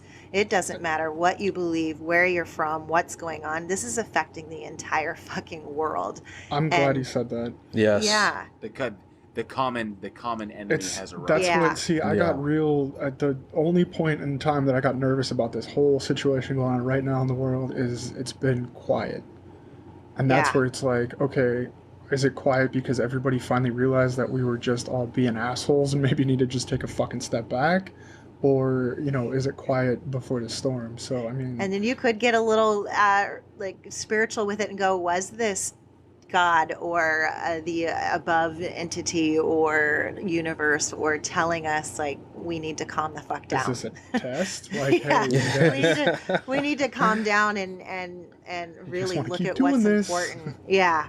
I could fuck you up a lot harder. Right. I'm just I'm giving some of y'all a little cold. No, I mean, it's not, it's serious. I don't want to downplay what's going on, but yeah, it makes you wonder, and it makes you, I don't know, maybe a lot of us are realizing, like, we know, we get mortality, we get that we're not here forever, but this is like in our face, like this is happening, and this could affect any of us at any given moment. I saw a meme that said 2020 is not passing the vibe check, yo. And then somebody responded with 2020 is the vibe check. Right. I agree with that. Yeah. I agree with that. I mean, you get something, with this whole, pandemic and everything like that. It doesn't care about your background, your economic status, your social status, your race, religion, gender, it doesn't care. And I think a lot of the things, when you have something that affects one group of people, it's easy for the rest of the world to go, well, it just affects them, it's not going to affect me, or blah, blah, blah, blah, this kind of thing. But you get something where you get celebrities that are getting it. You're getting political figures. Prince Charles. Just Prince tested Charles. positive. That's crazy. Yeah. And it can go after anybody. And when you get, the common enemy, the only way we can, defeat it or put it in check is for all of us to band together. Absolutely. And, and this is actually, want to bring up this question to the audience, because I know we talked about religion and stuff like that, and especially with Christianity, the seventh sign being kind of an apocalypse religion horror film, how do you feel about Christian horror films? With the seventh sign, the Rapture, there are a couple others that are out there. How do you feel about Christian horror? And is this still something an issue that we can still make horror movies about? Kind of thing. A lot of movies have been kind of gearing away towards religion a little bit here and now lately, but does Christian horror still have a place? Dude, that's a good question. Is it? Because I know as like a kid, everybody was so into going to church on Wednesdays and doing their thing, and it was church. Nowadays, it's all iPhone. Like, this religious horror is still. Is it still a play thing? with today's audience? Yeah, that's a good question. So turning the tide a little. I keep looking for an opportunity to drop. We got so deep and so dark on this. I keep looking for an opportunity to drop a "Your mother sucks cocks in hell" joke. And I can't find it. I got a little can't find spooked it. when he started talking about the trumpets in the street. I'm like, holy shit, have you guys been seeing the videos of the people out on their balconies playing their trumpets and their keyboards? Yeah. And I'm like, yeah, in oh my Italy. God, is that another sign? I know we've always had like the signs and stuff, but this one is literally hitting all of them, like literally, not even like figuratively. No. Have you seen the So pictures wild. of the plague, the locusts down in Africa? Yes. It is insane. They are getting completely. There are countries down there, or whatever, Providence, whatever they have down there, and entire villages are being completely wiped because they have no food. All these locusts just came and ate all their food. China sent like a ridiculous amount of ducks over to like try to battle the locusts. It's insane. Wow. I bless the rains down in Africa. Yeah, with locusts. I bless the rains with a bunch of locust eggs. So wild. So, Alex, what do we got next? Changing the tune a little bit, I guess, kind of. We're looking Nice segue. looking at an April 1st film, an April Fool's film back in 2011. The very brilliant film Insidious dropped. Directed by James Wan, written by Lee Wannell. Lee W. Eventually, he's going to find you and punch you in the face. Dude, he could. You never know. It's a fucking crazy world right now. Will he be on the podcast afterwards? Maybe, hopefully. Can you do it on film? This was starring Patrick Wilson, Rose Byrne, Ty Simpkins, Lee Shane. Lee Wano was actually one of the characters in this. He played in this movie as Specs. Angus Sampson, and a few that I had never actually looked into. Lorraine was played by Barbara Hershey. That was one I did know off the top of my head. This movie follows a child, I guess long story short, goes into a coma, and it plays off of astral projection a lot, which I thought was really cool. But this kid goes into a coma and weird stuff starts happening. And see, like, I guess I was talking about the religion thing, like, it's kind of like a possession film, but not quite. This kid's in a coma, he goes into this other plane, and turns out his dad can astral project and tries to find him, and this movie is just absolutely brilliant when it comes to camera work, and this was like a super low budget film. That I don't know, this is probably one of my favorite. It came in 2011, I was like 21 at the time, I was kind of really getting into, seeing all these new movies that were coming out, and this one kind of blew everyone out the water. I remember this being talked about for a long time. I agree. This is one of my favorite films as well. It spawned the fourth one, which I actually have not seen the final one, but the first three I saw it. And it was hard because the first one was like real scary. It was like, okay, you can tell it's a low budget film. Everything kind of came together really well. It had the scary demon thingy in the corner. And like, I think it was the lipstick face. Yeah, the lipstick. Yeah, exactly. The demon. And so I think rewatching this movie, I think one of my favorite parts of this movie was the dialogue, honestly, because that was even creepy. Like when the kid was talking to his mom and he's like, can I change rooms? And then she's like, why? And it's like, 'cause Dalton. She's like, what? It's like, I don't like when he walks around at night. And you're like, whoa, whoa, whoa, whoa. But yeah, I think the dialogue had a lot to play into this. It really played with like the hairs on the back of your neck. They'd say things that would like, whoa, wait a second. Yeah. Why did you do that?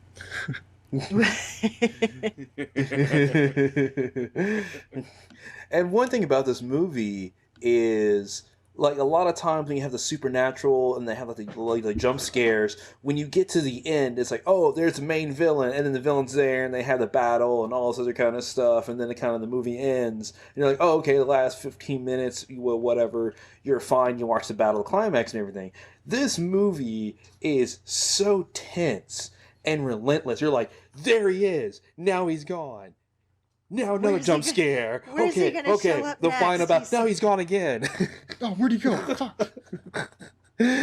Kind of thing. And it's like just right after the bat, it just keeps like coming at you constantly. Are you kidding me? The opening sequence, like I remember when this movie came out, I didn't watch it until I was going to watch it last night. I wound up watching it today, actually, because last night in that opening sequence, as they're doing the opening credits and it goes to that mirror and you see that face and that eerie sound that they have in the very beginning, I'm like, fuck, nope, turning it off. I'm watching this in the daylight. I'm not. So I watched it this morning. Like, I couldn't do it last night, but you're right. It's intense all the way through. Being a low budget, like they used everything that they had at 100%. The camera angles, the way it was edited, what they did with the light and the shadows, brilliant. It made it so much more terrifying. And even though the makeup and things like that, you could, or tell there wasn't a lot of crazy, insane effects, but it was still terrifying.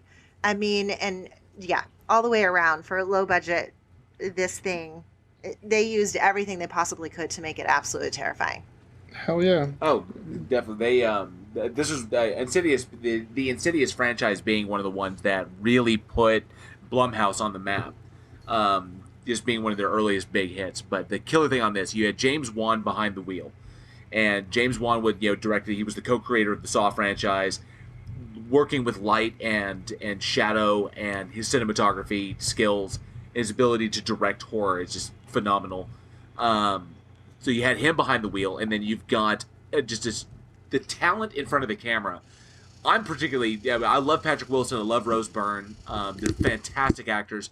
I love the fact that Lynn Shay, we talked about her much earlier when we first started the podcast. We came across Lynn Shay, and I love her to death. She is such a phenomenally underrated actress, and she got to, this got to be a character that she got to run with for 4 films.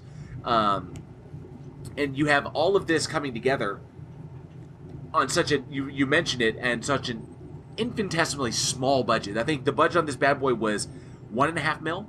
Yeah, it was like 1.5 mil. Yeah, $1.5 million to shoot the scenes that they shot and do the things that they did, and grossed almost $100 million worldwide. So I mean, obviously, Blumhouse knows what they're doing. We've seen what they're doing with the Halloween, the Halloween continuation of that storyline. James Wan and Lee Wannell, in front of and behind the camera. These guys know what they're doing. So it goes to show, you don't need the money as long as the passion and the talent is behind you to make dynamic horror. You make the best of what you have. And we can see that they did that with, the focus on small things, small mood-setting things. Focus on your lighting.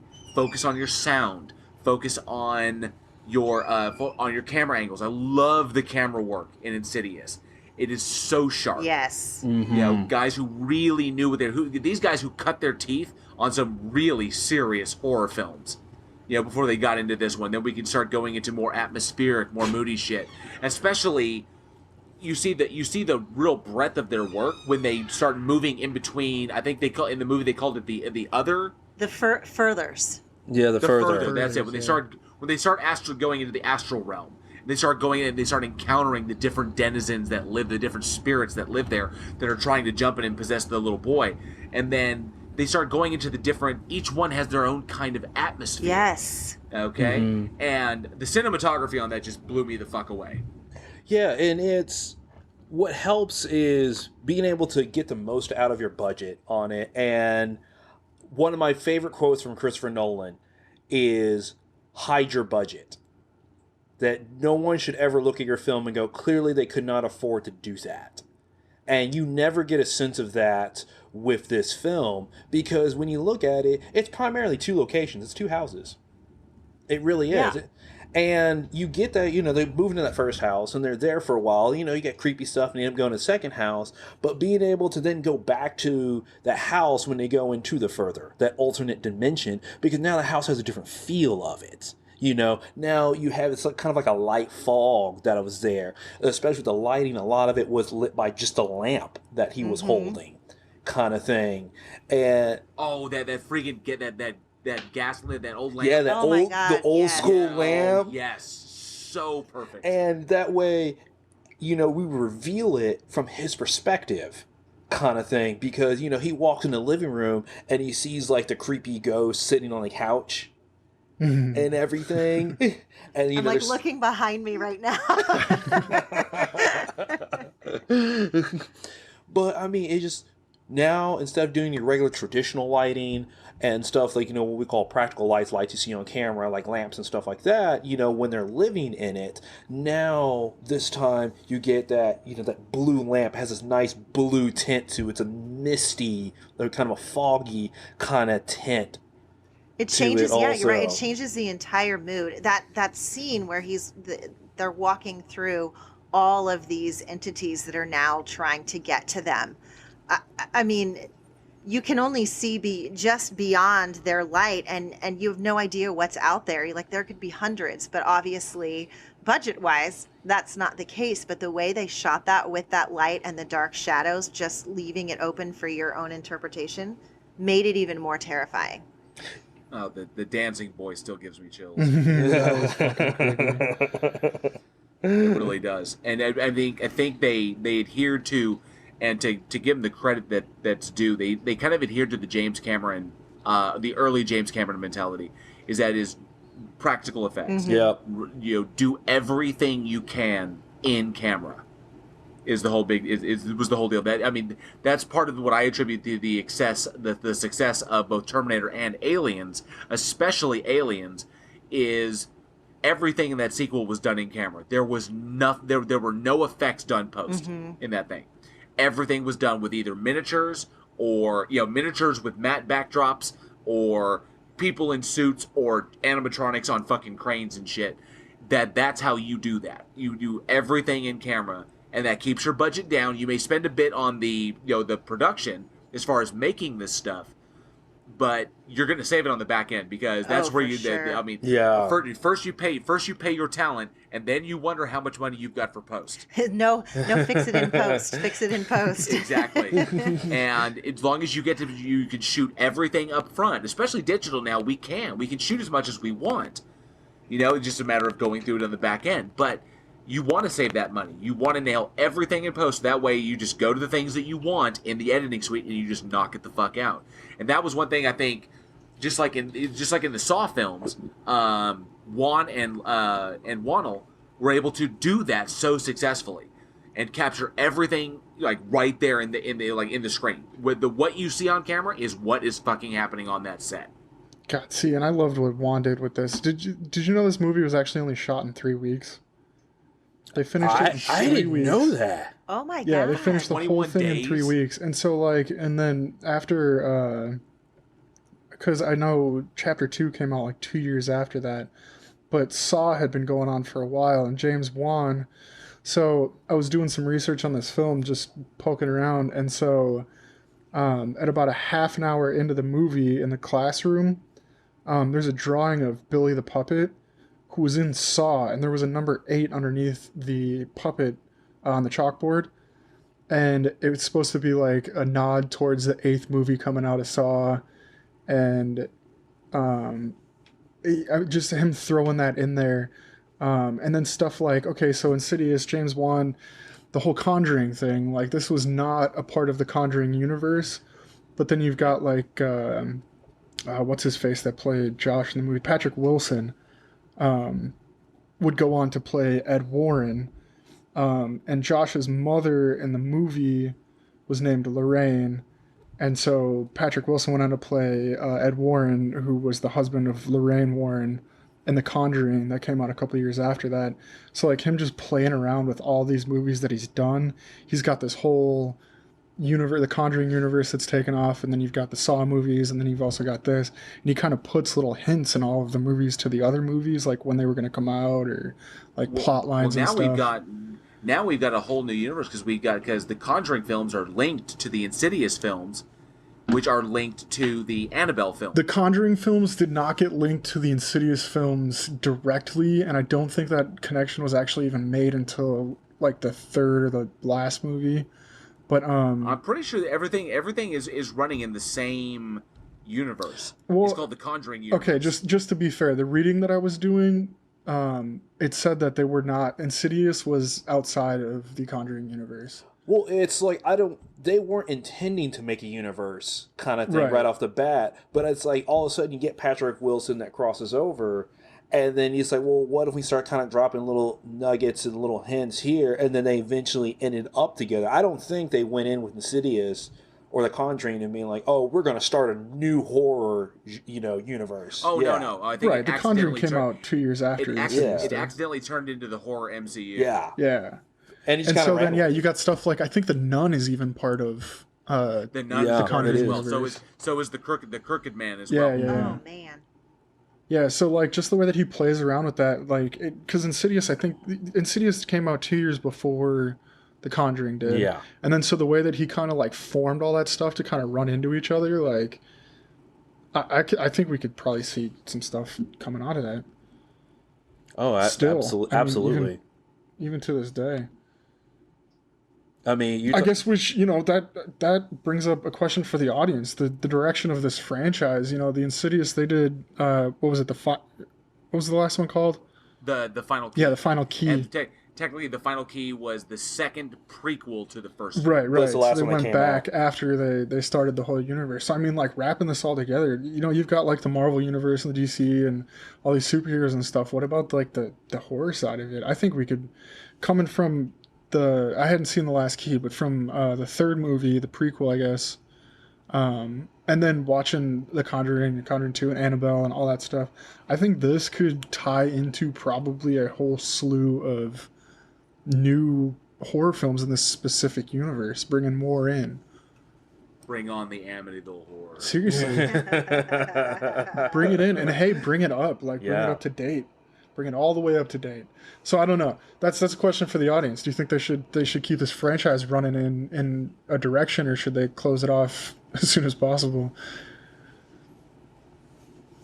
I think they should run this into at least another 10 films.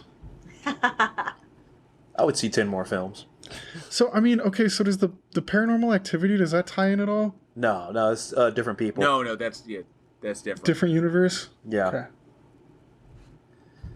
See, now I'm trying to like piece shit together. Right, I'm sitting here, my wheels are spinning. I'm like, huh. Because there were so many movies that ended up linking into that. Even like The Nun, that just came out, and that's part of that whole universe.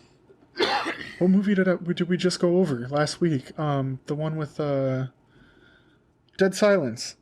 I mean, you could even tie that into it.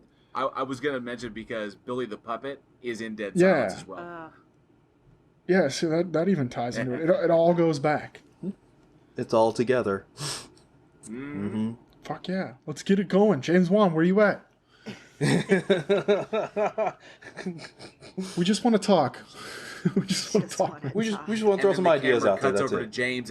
The camera cuts to James as he's sitting at his desk counting his money. Jesus, Alex, I said I'm busy. With the Aquaman poster behind him. You're a true artist. Love you, James Wan. All right, hey JL, I think you're going to take us to our last film of the night. Yes, this is kind of bittersweet for me, because it's a favorite film series of mine because it's H.P. Lovecraft based. This came out April 4th, 2003. The third film in the series, Beyond Re-Animator.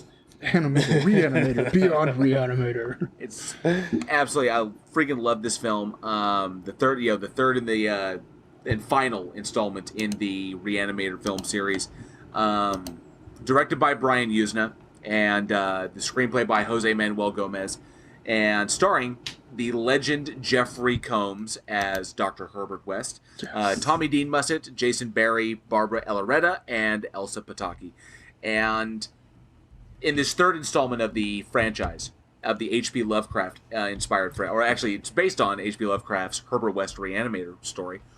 In this third installment, after the events of the second film, Dr. West finds himself in prison, having gone to jail and been convicted for one of the deaths at the hands of one of his zombies in the second film. And being a doctor, is able to ingratiate himself kind of into the staff, eventually winds up kind of working as in a limited means a doctor, but then soon weasels his way to be able to continue his experiments within the prison, within the walls of the prison, using it as a giant laboratory. And of course, they expand along, and it gets really grisly, really gory, really bad. Like I said, this is bittersweet for me because one of the directors of Re-Animator, a legendary H.P. Lovecraft lover like myself, director Stuart Gordon, just recently passed away. He did. Oh. And that made me sad because Stuart loved H.P. Lovecraft. He adapted many of his films, or many of his books. He did Re-Animator, From Beyond. He did Edgar Allan Poe. He did The Pit and the Pendulum. Castle Freak was based off H.P. Lovecraft. The Pendulum. Oh. Yeah, Dagon. So many good ones. He also appeared on the Masters of Horror series, which we talked about. Just made me sad that we just recently lost him. Just to throw it out there for those who don't know, because this is going to surprise you. The guy behind the Re-Animator series, the guy behind like Dagon, this dude directed Honey, I Shrunk the Kids in '89. What? Yeah. Oh my God, that's right. Or sorry. I apologize. Let me retract. He didn't direct it. He wrote it. He wrote it. Yeah, I was Wrote gonna it, say he was okay. on He wrote Honey, I Shrunk the Kids. Yes, he didn't direct that, but he was the writer. Like he wrote that. The guy who wrote like Dagon and Castle Fiend, okay, which are some seriously awesome, next level horror films. wrote Honey, I Shrunk the Kids. So this guy had a mind for it. He also wrote the creepy fucking movie Dolls, which is just one of the more disturbing doll films I've ever seen. We don't have to talk about But that I loved movie. it. I loved him to death. I'm gonna miss him. I loved it when he always dropped a new H.P. Lovecraft adaptation, or Edgar Allan Poe, because his work on his direction of Pit and the Pendulum was stellar. So I just miss him. That recently happened, and we mentioned it on the Daily Splatter. So rest in peace to Stuart Gordon. We're gonna miss you. But going on to this film, absolutely, I think other than the first one, because the first one set the tone, Beyond Re-Animator is actually my second favorite of the whole trilogy. 2 kind of meandered a little bit, and I think really couldn't find its footing. Whereas 3 put a more solid focus on Herbert and Herbert's mission, and plus introduced a character that was pretty much H.P. Lovecraft, who came in as kind of his assistant at one point. So it was just, I think, the second best of the series. Whereas the first one was awesome, but this third one definitely a must watch. And I'm glad, because I heard that, Christy, you had not seen any of these before yet. I had not seen any of these. This was the one and only that I've seen. So now I want to go back and watch the other 2, just to see how the whole series kind of comes together. I enjoy this. I'm like, how do I say this? I love you, JL. I did not love this film. This is one of That's the, okay to say. This isn't like a critic review. You can go for it. Exactly. This is one of the absolute beauties of doing this podcast. And one thing I fucking love about having special guests on here is that more often than not, nobody's as big a horror nerd as pretty much us. There are a few out there, but we are gigantic fucking horror nerds. And I've seen virtually all. I can't think of one I haven't seen. I love dropping a new film like this in somebody's lap and saying, "This is what we're gonna do. This is what we're gonna talk about." Right. Well, you did. You go watch this. So yeah. Can I say my favorite part of the whole film? Please don't. Oh, yeah. yes, please. Don't hate me. My favorite part of the whole film was the rat during the credits fighting the detached penis. That was my favorite part. Okay, I gotta go back real quick. What was the film that we covered? It's fleeting for some reason. We just covered it not too long ago, guys. It was a super gory one. That was almost like Evil Dead style with the lawnmower attached to the dude's chest. Why can't I remember the name of it? Oh, Dead Alive. Dead Alive. Dead Alive. Yeah. Christy, check out Dead Alive. Okay. All right, I'm going to put it on my... Okay, yes, Christy. Yes, Christy, please watch Dead Alive. It's directed by Peter Jackson. It was his 3rd film, I believe. I believe it was the 3rd or the 4th film of Peter Jackson. Keep in mind, Peter Jackson did some really fucking sick shit in his early years before he went on to do Lord of the Rings and epic stuff. Okay. I just put it in my phone. It's official. I'll watch it. We never hear from her You can again. even like stream it on YouTube, I think. And I kick ass for the Lord. And for those listeners listening, this was the last time Christy spoke with me. You're lucky we go way back. We parted as friends, but now meet on the field of battle amidst the quarantine. Right. So I hope you forgive me for watching that. We will battle absolutely 6 forgive feet you. apart. No, it was definitely an interesting ride. I scratched my head quite a lot during this. There were so many things for me in this film where I'm like, God, I see where they were going, but they didn't quite hit the mark for me. That's just me personally. But I'm still going to go back and watch the other 2 because I want to see how this all goes together. And I get it. It's a horror film and it's fun. And, but I'm one of those weirdos that like, I don't want to be thrown out of the story. And there were just parts of it where I was like, oh, you're almost there. You almost had me, even though I get, okay, it's horror. Like some of this is really not believable. I loved the guy who was cut in half swinging down the hallway. That was fucking brilliant. I loved it. I don't know how he launched himself so quickly at the end. Like, did he find a catapult? No, but Really strong arms, you know. right. No, sheer fucking will. right. I mean, he's like, this is it for me. I'm gonna go out and with a bang. No, I enjoyed. Oh gosh, what was the female character's name? I loved that she kept going back and forth. She had this internal battle. Oh, that was awesome. I liked that part. But still, my favorite was the ending with the rat. Are you talking about the girl that oh shit, Laura? Yes, Laura. Thank you. Okay, yeah. Yes, that's right. Yeah, I loved what they did with her character. That was a lot of fun. They did focus on that development a lot, which was cool. Yeah, and they could have. There were parts. Obviously, there was parts that could have developed a little further. Overall, though, it was a fun ride. But then there were parts that I'm like, what in the fuck's going on? and then it ended, and I was like, okay. And then the rat, and I was like, oh my god, that's my favorite part. I just want to watch that. Like, where's the penis going? Are they going to be friends? What's happening? Like, there's a penis loose in this prison now. Like, what? Hey, sometimes shit happens when you play. Right. It's prison. We all have to make choices. Very true. But I'm telling you, the thing that sells all three of the films for me is one of my most beloved actors, fucking Jeffrey Combs. Yes. Yeah, Jeffrey Combs makes this series. He plays a character, Herbert West, who's in all three of them, right? He plays the same character throughout. And, I mean, as everybody throughout the series is questioning, should we do this, should we not do this, you know, should we inject him with this and this, he's the one that, like, pushes. But the thing is, he's so persuasive, like, even in the first Re-Animator, where you're like, man, this sounds like a bad idea. But somehow, he talked me into it. Right. Because science, bitch! He's really like, let's just see what the fuck happens. Yeah. But he convinces everyone else, no, this is necessary. And you can he No, 'cause doesn't it's- know what it's the just- hell's it's gonna Just like, happen. okay. It's great because a lot of times you have, like, the crazy scientists, and you're watching these movies, and you're like, no, I wouldn't do that. That's stupid. No. But of course, the characters do it anyway. I watch Re-Animator series. I'm like, man, that guy makes a good point. Right? Thanos wasn't wrong. You had to go there.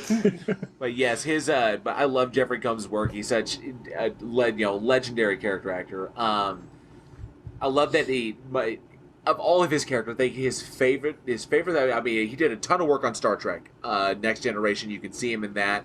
Star Trek Deep Space Nine. But I think, ultimately, I'm going to have to give to, I love the Re-Animator series. I adored him in The Frighteners. Yep. Directed by Peter Jackson. And his work in that one as the creepy, antsy FBI agent was just spot on. I fucking loved him in that role. He's got one of those faces. I mean, he's not a big dude, but he has one of those faces where he can make these expressions that just send chills down your back. Yeah. Yeah, he was also in the House on Haunted Hill, the one that came out like in. Oh Yeah. shit! Yes, right. he was the crazy doctor. Yes. Motherfucker. Yeah. Such a good movie. It's a good movie, kind of thing. I mean, his performance and the characters, he just nails them, and he's just creepy. But he can be creepy, charismatic, and then switch to no, I'm just going to be straight fucking creepy, like on a Right? dime. You know what? You know what? You suddenly strike a real good point, Eugene. Is that you take a character actor like Jeffrey Combs, and there are various other actors in that vein, but also like an actor like Nicolas Cage. And I know it seems like I'm dropping that like out of nowhere, but also a serious character actor with an extreme ideology when it comes to an extreme approach to acting, with German expressionism and stuff like that. But you get these really solid character actors, and it seems to be these are the individuals these really talented character actors that can make Lovecraftian horror work. Mm-hmm. Mm-hmm. Because there is a there is a certain level, unlike straight horror, there's a certain level of absurdity that must go into this. And it takes a particular grasp of character acting in order to go into the absurd without it becoming stupid or glib or, pedantic. Agree. And it still has to be somewhat believable, and the performances are what do it for you. I mean, if they don't make you believe what they're doing, you're completely out of the story. Right. I think that may have been one of the things that stood in the way of Lovecraftian horror. Why the ones that we got were usually low budget. Usually they dined on spectacle alone. It was some gooey, gross things that you saw, and really not that much. Whereas Lovecraft dealt in the absurd and the psychologically terrifying and the overwhelming sense of dread. Just the kind of like I to give it an appeal. Let's see, if I were to personify it, I would say Lovecraft walked in the Dark Knight. Everyone remembers the Dark Knight. Heath Ledger's the Joker, fucking amazing. Whenever the Joker was about to have a scene, Eugene, you remember what they did with the music? How it was that kind of tinny. Oh yeah. That kind of buzzing that increased. That off-pitch notes. The chord. Yeah. Yeah, it started off low, and then it just increases into the scene. Lovecraft exists in that area, where it's a constant just sense. And it takes a brilliant actor to walk that fine line to and to be able to dance on either side. And maintain their balance. And that's why I think with Nicolas Cage is perfect for this, which is why two Lovecraftian style films, Mandy and Color Out of Space. And he was phenomenal in both.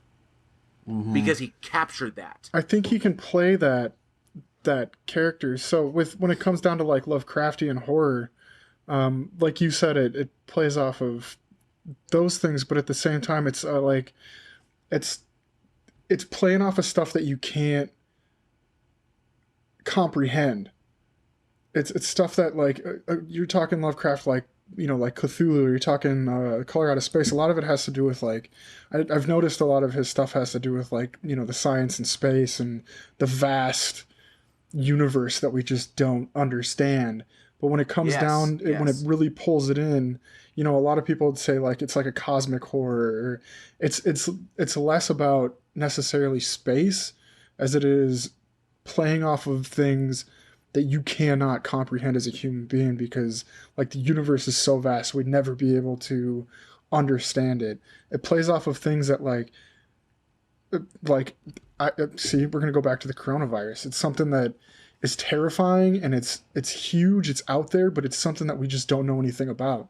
And you're afraid of not being able to it's the fear of not understanding what's happening. Well, not being able to see it. It's there, you can't see it. You can't see it. And it goes all the way to whenever I think Lovecraft, the first thing that always comes to my head is Cthulhu, because that's that plays off of the mythos, yeah, the mythos and all that stuff that he did. But you get into stuff like people, it started around the 60s, and then you got stuff like Sam Raimi bases a lot of stuff off of Lovecraft, so you see a lot of like The Evil Dead, even John Carpenter. Yep. Yeah, John Carpenter, and The Thing, Prince of Darkness, In the Mouth of Madness. That's what I was looking for. Yeah, I remember that. And so it's this stuff that was off the fucking hook in that. It'll just even to like the Mist, that's kind of a loosely based. That's just like we have kind of an understanding of that, but the Color Out of Space, the book. Like when you really get into it, it's like, man, there's something there. You just don't know what. You don't know how it works. You can't comprehend what it's doing, and that's what you fear. And that's I think growing up and watching like Sam Raimi play off of that left and right. I think that's what really draws me into Lovecraftian horror. Holy shit, Bruce Campbell. Bruce Campbell is one of those character actors that can do that.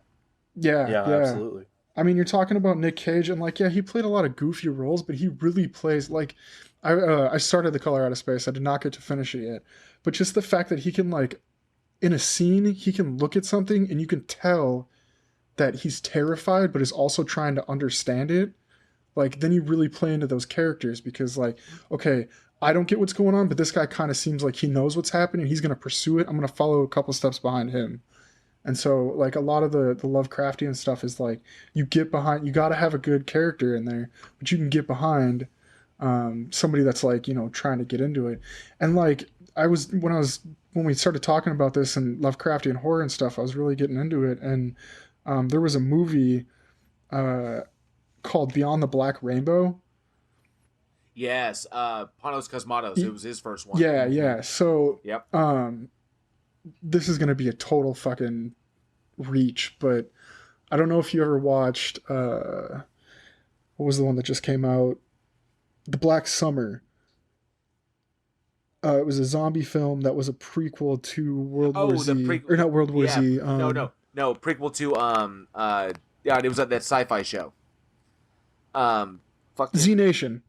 Z Nation, okay. That was it. Yeah. And so in Z Nation, there was a whole sequence where they were chasing after this black rainbow, and I'd sworn, because I'd just seen Z Nation pretty recently, and so like I was like, I swear the black rainbow, I heard it somewhere, and I had looked it up, and it was a movie that I had seen before. And so like even people that like have nothing to do with that whole Lovecraftian, I guess, I don't even know, like, you know, you got all these movies and stuff, they weren't trying to play off the Lovecraftian thing, but they still took those elements from it, because those have been so deeply embedded in anybody that's into horror, any sort of genre. There's been Lovecraftian influences in it, and pretty much across the board. I mean, like, you can look into like Supernatural. There's even like a Lovecraft like Supernatural episode where Lovecraft is like a backstory character. The Cabin in the Woods plays off of a lot of it. Like, you know, it's the influence is so there. He knew what he was doing from the beginning, and it played into all the way up until even this year. There's a movie coming out called Underwater, coming out from William Eubank. Oh yeah. Called Cthulhu Mythos, or it's tied into the Cthulhu mythos. But there's some creatures in this underwater movie that are going to be from, you know, past stories that Lovecraft has come out with. And so just like... I know that with the release of Color Out of Space, I know that there is plans for that production company. They're doing a Lovecraftian trilogy. Well, they couldn't do it. They couldn't do it off of... where do you think they're going to go with that? Because they can't do the second book. What is it, The Curse or whatever? We know the second one. The second one will be the Dunwich Horror. Okay, yeah, because it couldn't be The Curse, because that didn't really have much to do with the first book anyways. Yeah, so we know so the first one is Color Out of Space, and the second one will be the Dunwich Horror, but we do not know what the third one will be. Ooh. But they haven't announced a cast or anything for the Dunwich Horror, so I'm really curious about that one. But I'm loving this revival, that we may have finally gotten ourselves into into an area where we have actors that understand the source material, and we have the technology, to shoot this shit. We have the technology and in camera. You gotta bring it in, but you also gotta bring it back. Like, you gotta take it back to like that old grainy style feel with modern. Because I was watching like The Color Out of Space, like it played so well off of the story that, like, I don't know, that was great. If you haven't seen it yet, I'm not even gonna get into it because it's brand new. But if you haven't seen it yet, go watch. I'm only halfway through it, and I'm like, oh my god, I gotta finish this. Oh, it's wild. So that brings us to the point. I want to ask the audience, for all of you listeners out there who have seen the Re-Animator series, should it be? Could we remake it? Could we remake the Re-Animator series? Could we redo that? Retell that story again? Maybe redo the trilogy? Maybe change some stuff up? Or is the Re-Animator series best where it is, left alone? The classic Jeffrey Combs character. Don't recast it. Leave it alone. It's perfect the way it is. I want to know what people think about that. Is this one destined for a remake, or can we just say, nope, Jeffrey Combs had that, Stuart Gordon, he landed that fucking fish, let's keep it right there. That's the trophy. We're not going to go back and touch that. We're going to do something else. I want to know what the audience thinks about that. I want to go on record to say that it should be left alone. That's just my opinion. That is my opinion, but I think the series is so great, and I don't know what a remake would do to add to the series. See, I feel like I'm it would the take opposite. away. I feel like it would take away. Like, okay, it was not one of my favorite films, as I said, but as a whole, like, leave it alone. To try to redo it, I'm not a fan of anytime anyone tries to remake any kind of film. I just but this series in itself, like I said, I want to go back and watch the other two because I think I'll find love for it. I think I will. But that being said, no, I don't think they should. I think honestly, if they, since I've seen all three of them, I think if they could make one film with the whole story, I think they could probably do pretty well with it. Interesting thought. I think they should leave it alone. Just don't touch it. Work on other things. There's plenty of other source material out there to touch. Stuart Gordon landed this one. He did perfect. Him and Brian Usna, just let their master work stay where it is. I guess if we were going Lovecraftian, with all this dystopian shit going on right now, you could probably. Speaking of which, Christy, another recommendation for you. If you get the opportunity, this one is on Amazon Prime. It's called Black Mountainside. Black Mountainside. I'm putting that on my phone now. Like I said, I've got nothing but time. Y'all are making me lovers of horror film again. Hey, if you're into zombies too, check out Black Summer and then watch Z Nation if you haven't. I saw Z Nation. I will watch Black Summer.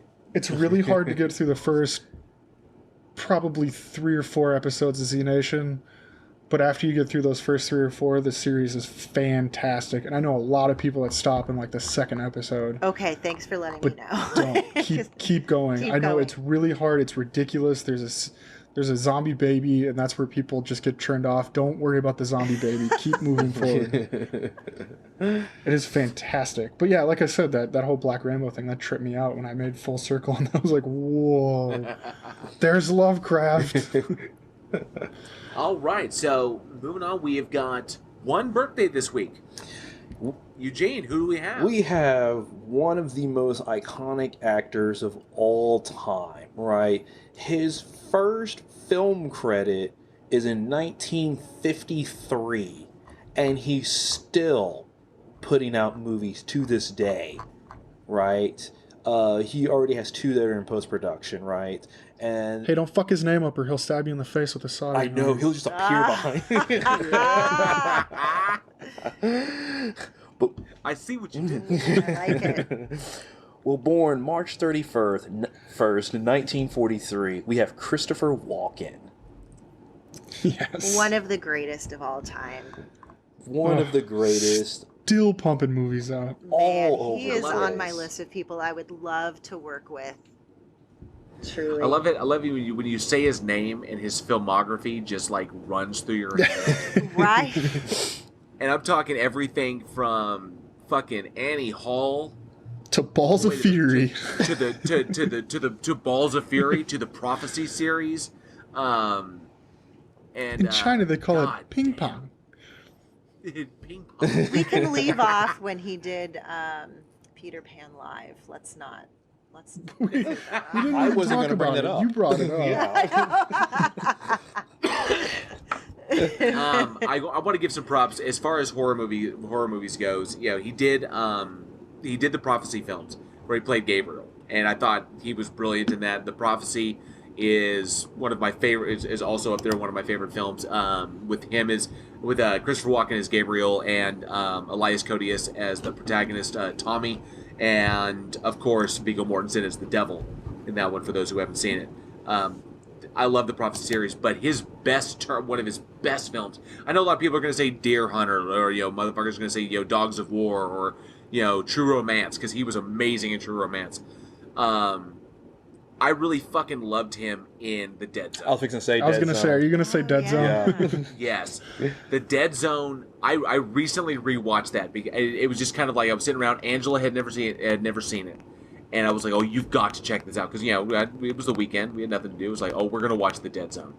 And The Dead Zone came out in 1983. That movie still made me emotional. Watching that. Everyone is so pitch perfect in that. And he, as Johnny, knowing he's on this course for self-destruction. Just the way Christopher... He's so perfect. Oh, I can't even put it into words how good he was. A terrifically riveting and great film. Oh wow, I'm getting a little misty. No, it was a super cool film. No, that's okay. That was the one where he got Really hit by a truck, right? And he goes into the coma.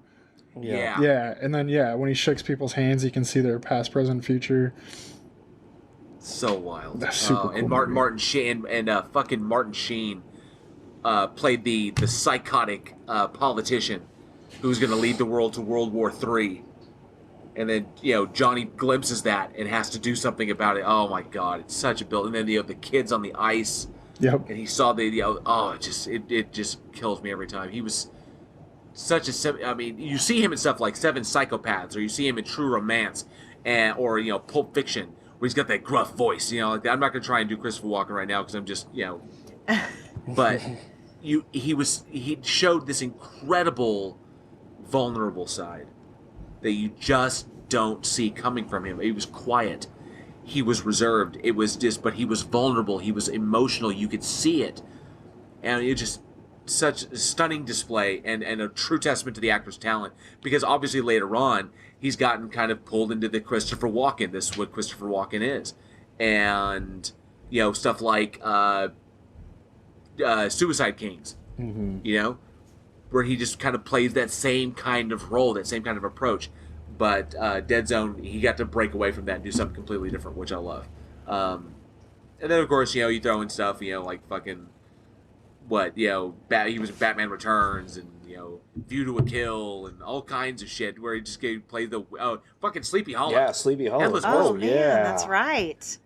Yeah, so just where he gets to go out there and be just a goofy fucking crazy... Oh, I'm Christopher Walken. I'm a crazy man. That whole kind of shit. I do have the more cowbell, that kind of guy. He gets to be that dude. I do have to throw a shout out because I'm a huge pool player, and he's in probably my favorite. Motherfucking pool junkies. Hell yeah! I love that movie so much. That's dude, right. the fucking lion speech. I used that as a monologue once. Hell yeah! Nice. And it's dude, him and I loved it, and I could see that. I took on his manner. I didn't do the voice, but I took on his manner to just kind of sell that. I fucked it up. I didn't get that part, but the guys I was auditioning for seemed to enjoy it. So it was really funny about that line speech was the director Mark Callahan was originally going to cut it out, and Christopher Walken petitioned basically and begged, he's like, just screen it one time with the monologue in and see how the audience reacts. And the audience loved it, and of course, it got left in the film. Awesome. Keep pumping him out. I know he's got a couple of movies coming out in 2020, so I'm excited to see him in those. I mean, he's got, 138 films? Yeah. It's nuts. Did you guys know, just dropping little hints? I love this. I love the dude so much. He was a lion tamer. I did know that. I heard that somewhere. Wow. That is crazy. Yeah. And his first off-Broadway production was with Liza Minnelli. No Yep. way. Liza Minnelli and Best Foot Forward. Wow. Yep. He dropped out of, I think he went to Hofstra. He was in Hofstra and he'd only been there a year. And then he landed that role and dropped out. He was like, yeah, I'm done. I'm acting now. I made it. He's like, And I think, dancing's cool, but I think the very his speech patterns, obviously the Christopher Walken impersonation of it, but those speech patterns he chose, he actually based that off of, I think, his grandfather, because or it's either his grandfather or his father, because he's a son of immigrants, and that would his dad or his granddad, I think it was, they were German immigrants, and he didn't really have a grasp of the English language, so he would pause while he was thinking how to pronounce the word, and then he would pronounce the word kind of in a way that was unique. It was like, where he would put the accents kind of like in weird places, and so Christopher Walken always thought his dad had thought that he had a really interesting way of talking, so he began using that in some of his characterizations, and that's how that that's how that landed. Yeah, Nice. You have to make yourself stand out.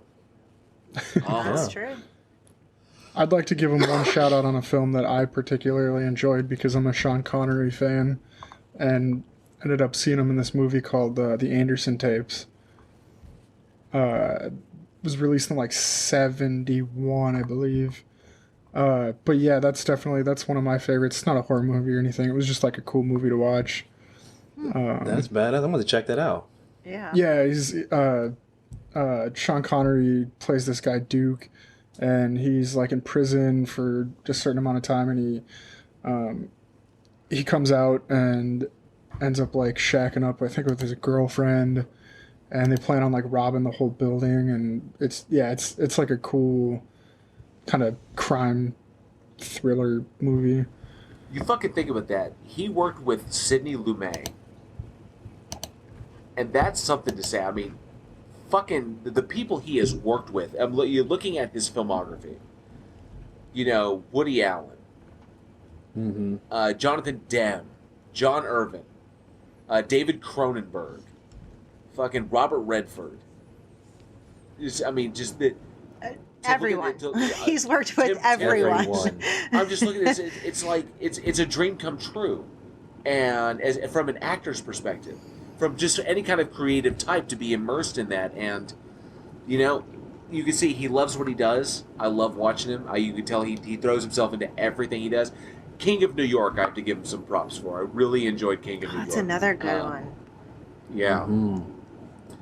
So, but yeah, I'm hoping he turns him out. I mean, I hope he keeps pushing him out. I think we recently saw him. What was it? I know he shows up in The Jesus Rolls, which is a sequel, which is kind of a spin-off of The Big Lebowski. That follows the character that follows John Turturro's character, Jesus Quintana. So I know he has a role in that one. But he's got a couple of movies coming out, The War with Grandpa and Wild Mountain Time. So, you know, he's still still going. He's got them coming out. No, I mean, I hope he does. I love it every time I see him on the screen. I know it's gonna be a good time. No joke. I get all tingly. Absolutely. Oh, fucking stand-up guys. That's what I was thinking of. Play the old gangster. God, he's always so good at those gangster roles. He really Fucking is. Him and was it fucking Al Pacino? Yeah. Yeah. Just hands down, Keep him incredible coming, actor. Yeah, happy birthday, Christopher. Happy Happy birthday. Happy birthday. All right. So, as we close out another episode of Week in Horror, we want to extend a huge thank you to Christy for taking the time to join us this week and putting up with our bullshit and talking horror movies with us. Christy, thank you so much. Do you have anything that you would like to plug for our audience? Let me think. First of all, I want to say thank you guys for having me. This was so much fun, and you've helped me re-enter the world of horror films. I started my career making them and then kind of strayed away from them, and now I'm ready to hop back in. I've got my list of films to watch. Let's see. As far as things to plug, you guys mentioned in the beginning Found Wandering Lost. That actually comes out this year. With our current situation, it'll probably be pushed into the fall, so that's really exciting. It's got a little bit of something for everybody. Let's see, for horror film fans, there is a series of short films. Started as like a fun short film that kind of dealt with with this a different twist on zombie films, called Reprimand. It's a short film done by Blue Boy Cinema, cinematography done by Nick James, who's an incredible director, and Josh Leonard wrote and also directed Reprimand. So Blue Boy Cinema, check that out. It was the first of a series of 6 or 7, I believe. I think there are 4 out right now, and you can find them on the Blue Boy Cinema YouTube page. I think when they're finished shooting all of them, they're going to be taken down and then kind of implemented into one giant film. But I was in the first one called Reprimand. It's, like I said, a different twist on zombie films. It's less about the zombies, but more about what's going on with the people that are trying to figure out what in the hell they're going to do with this, with the zombies. And I think it's a lot of fun. let's see what else. Everything else is like in pre-production, so a whole lot. Got a couple films out on Amazon Prime now. The Tree, you can see. You guys mentioned that one earlier too. It's a fun Hallmark film if you need a break from horror films and you need a feel-good movie. The Tree is a good one. That is done by Stephen Pruitt, Never Too Late Productions. They have another one out called Dust, and I have a small role in that one as well. And I think that one's coming out on Prime soon also. So yeah, I guess that's all I got for now. Well, thank you so much, Christy Corville, for taking time out of your busy schedule. I know with everything with the quarantine and all this other kind of stuff. Thank you so much. Oh my gosh, you're so welcome. I mean, this beats sitting around in my pajamas staring out the windows. I like remember so places. busy, I don't know. My house has never been cleaner, but no, I appreciate it. This was so much fun, you guys, and I look forward to now you have a new fan as well. Like I look forward to listening to your podcast for sure. JL, we go way back. Yes, So ma'am. it's been so wonderful to catch up, and it's been so great to speak and meet you, Alex and Eugene. And yeah, this is a lot of fun. I appreciate it. Absolutely. Very good to meet you. Yes, very nice to meet you. And also, thank you to our listeners. I know, everything's going on crazy in the world and everything like that. And I thank you so much for taking time to listen in our podcast. If you're going to be stuck at home, why not listen to Week in Horror kind of thing? So thank you so much to our listeners. And we're always looking for feedback, comments, questions. You can email us at weekinhorror@gmail.com. If you're bored at home, throw a shout out to us, kind of thing like that. We'll go and we can interact with you. And, you can listen to us on any of those podcast platforms like Anchor, Spotify, iHeartRadio, Apple, Google Podcasts, the whole long list of them, right? And also, if you're a fan, check out our Patreon, patreon.com/weekinhorror, right? Where we have our bloodbath, where we use our horror expertise and we take two horror villains and pit them in a battle to the death, right? And we see who comes out on top. And also on top of that, we also do our Week in Horror After Dark, which we have our celebrity guests come on and we get to know them a little bit more, kind of just talk about, how we feel about the genre, how they're experiencing the genre. And we just, we sit around, we just chat for a little while kind of thing. Also, check us out on our Facebook page, facebook.com/weekinhorror. You get our daily dose of little horror knowledge. We call our daily splatter. And also, you can hit us up on Twitter, right, at Week in Horror, where we also go ahead and do our daily splatter. And so, I'm Eugene. Hey, I'm Alex. I'm JL. Thanks, guys. We'll see you next week. And as always, stay scared.